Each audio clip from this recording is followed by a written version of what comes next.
6th chapter, The Platinum-Blond Man. There was no doubt in Matilda's mind that this latest display of foulness by her father deserved severe punishment, and as she sat eating her awful fried fish and fried chips and ignoring the television, her brain went to work on various possibilities. By the time she went up to bed, her mind was made up. The next morning, she got up early and went into the bathroom and locked the door. As we already know, Mrs. Wormwood's hair was dyed a brilliant platinum blonde, very much the same glistening silvery color as a female tightrope walker's tights in a circus. The big dyeing job was done twice a year at the hairdresser's, but every month or so in between, Mrs. Wormwood used to freshen it up by giving it a rinse in the wash basin with something called Platinum Blonde Hair Dye Extra Strong. This also served to dye the nasty brown hairs that kept growing from the roots underneath.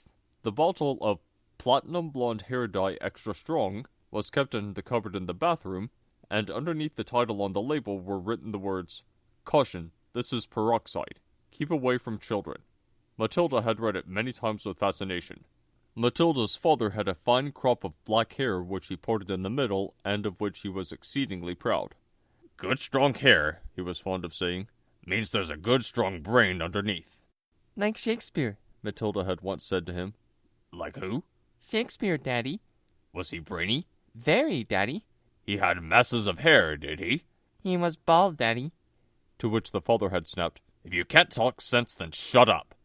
Anyway, Mr. Wormwood kept his hair looking bright and strong, or so he thought, by rubbing into it every morning large quantities of a lotion called Oil of Violets Hair Tonic. A bottle of this smelly purple mixture always stood on the shelf above the sink in the bathroom alongside all the toothbrushes, and a very vigorous scalp massage with Oil of Violets took place daily after shaving was completed.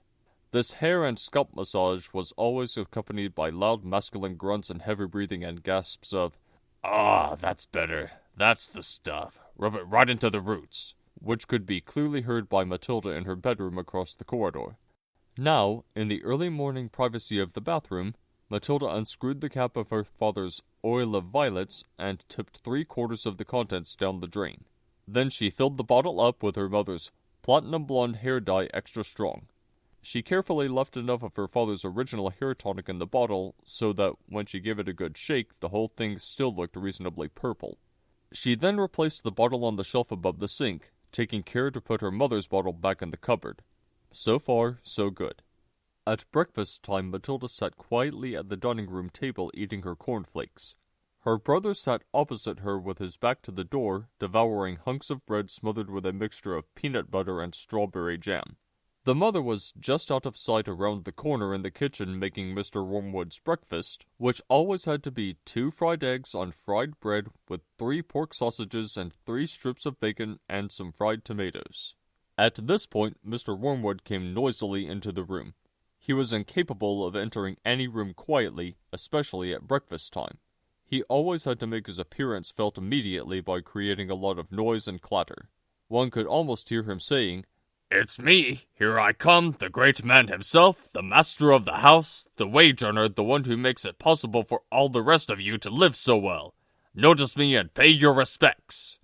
On this occasion, he strode in and slapped his son on the back and shouted, "Well, my boy, your father feels he's in for another great money-making day today at the garage. I've got a few little beauties I'm going to flog to the idiots this morning. Where's my breakfast?"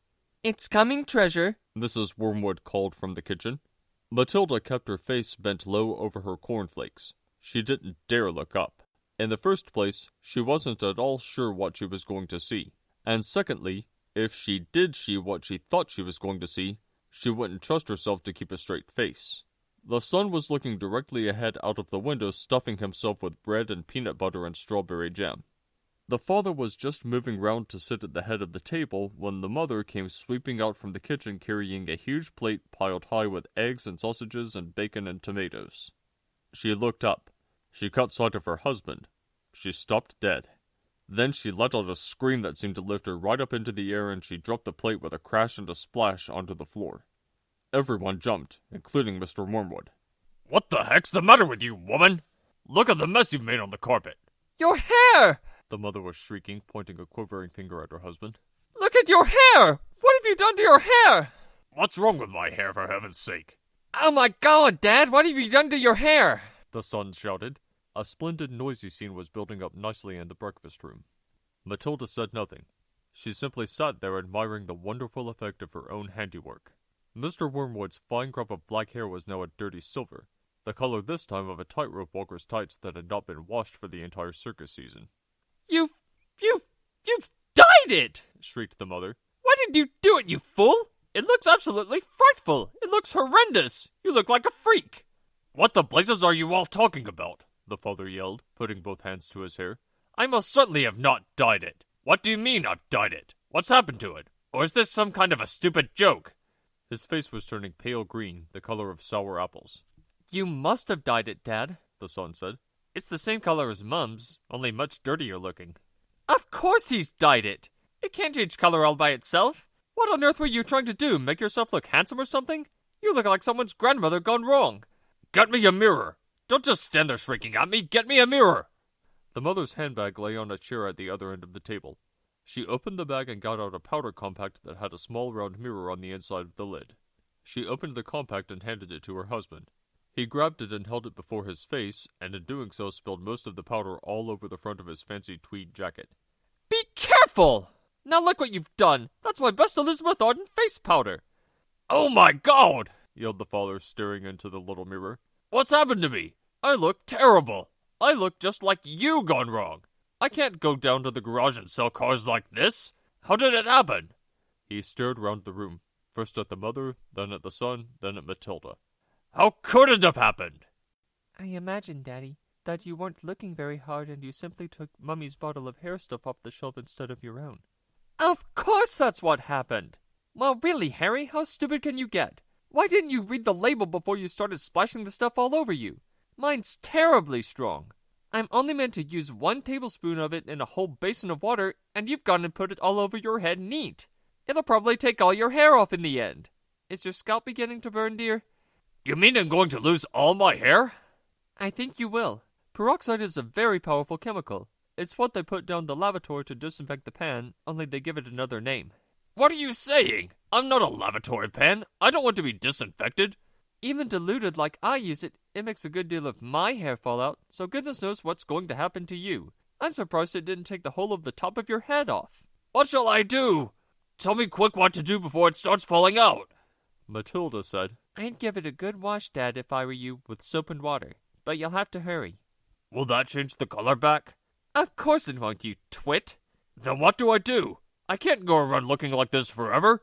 You'll have to have it dyed black. But wash it first or there won't be any there to dye. Right, the father shouted, springing into action. Get me an appointment with your hairdresser this instant for a hair dyeing job. Tell them it's an emergency. They've got to boot someone else off their list. I'm going upstairs to wash it now. With that, the man dashed out of the room and Mrs. Wormwood, sighing deeply, went to the telephone to call the beauty parlor. He does do some pretty silly things now and again, doesn't he, Mummy? Matilda said.